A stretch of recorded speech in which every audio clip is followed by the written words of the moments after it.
Good morning बच्चों। Good morning ma'am. आज बताया तो क्या पढ़ने वाले हैं हम? आज आपको ये पढ़ना है आकृतियों का ज्ञान। हम आकृतियों का ज्ञान के बारे में सीखेंगे। जैसे मैं आकृति बनाऊंगी पहले, फिर मैं उसकी परिभाषा बताऊंगी। तो आपको ध्यान से सुनना है। मैं किसी से भी खड़े होकर सुन सकती हूँ या बता सकती हूँ। देखना है जैसे मैं चित्र बनाऊंगी वैसे आपको देखना है। मैं जैसे परिभाषा बोलूंगी वैसे आपको सुनना है। ओके।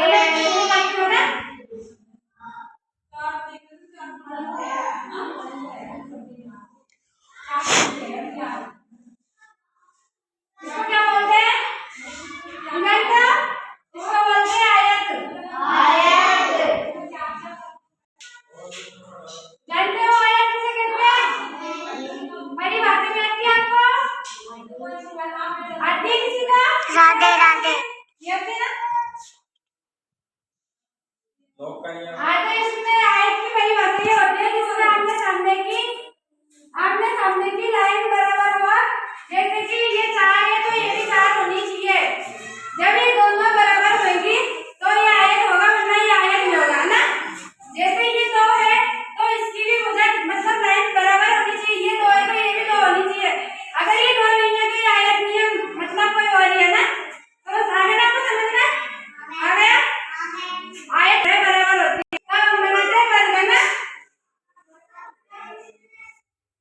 इसको क्या बोलते हैं?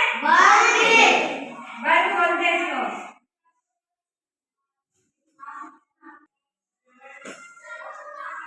वर्ग में चारों भुजाएं समान होती है। यदि ये 2 सेंटीमीटर की होगी तो तीनों ही 2 सेंटीमीटर की होगी। यदि अन्य जैसे ये भी 2 है तो ये भी 2 होगी, ये भी 2 होगी, ये भी 2 होगी। ये चारों बराबर है ना, तो क्या बनेगा अपना? वर्ग बनेगा। वर्ग क्या हो गया ना। तब हम आगे बढ़ते हैं त्रिभुज। जानते हो क्या है? त्रिभुज।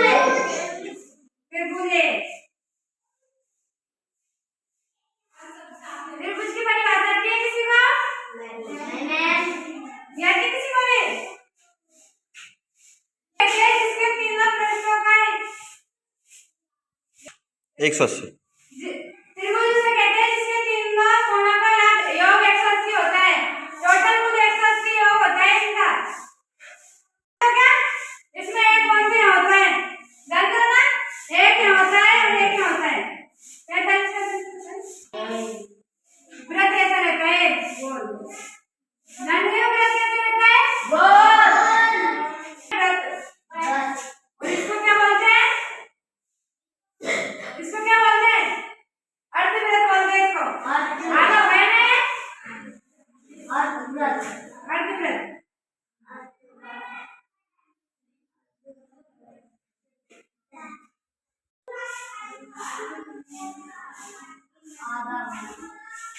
है ना? ये क्या है जानते हो किसको? इसको नहीं जानते हो आप? दिल। ये पान है, पान का पत्ता। पान का पत्ता है।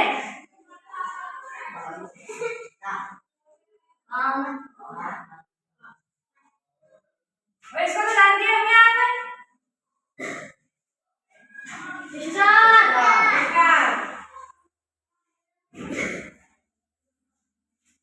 आप जानते हैं सबके बारे में? किसी को कोई पूछना है इसमें? किसी को नहीं आ रहा हो तो पूछ सकते हो अभी। फिर मैं किसी को भी खड़े करके बताऊं। अरे ठीक है।